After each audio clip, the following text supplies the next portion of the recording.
The struggle that I'm seeing is really illustrated by the medical field right now. These people are taking their lives into our hands, and they understand that there's a certain amount you can learn in a classroom setting, and then there's a certain amount of apprenticeship that just needs to happen. Like, you have to do a residency, you have to actually hold the knife, and you have to do it with a safety net.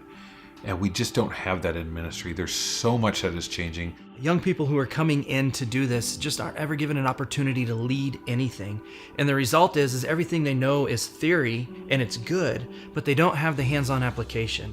You know, when I went to college, I had a professor, and the professor would stand in front of the class and teach the class ministry principles, but I generally didn't know the professor outside of class.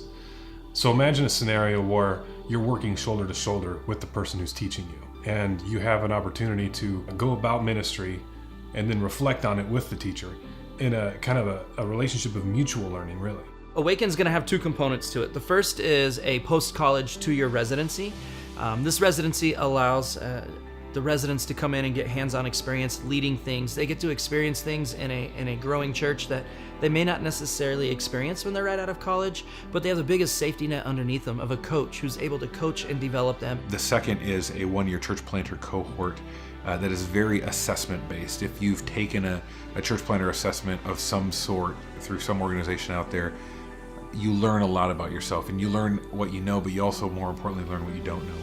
We're going to help them set up a launch budget, a launch plan. We're going to help them develop their discipleship portfolio, and what is that going to look like? We're going to help them launch with a church planner already in place, so multiplication is in their DNA from the very beginning, as well as round out leadership, pastoral skills, fundraising skills in the year that they're here.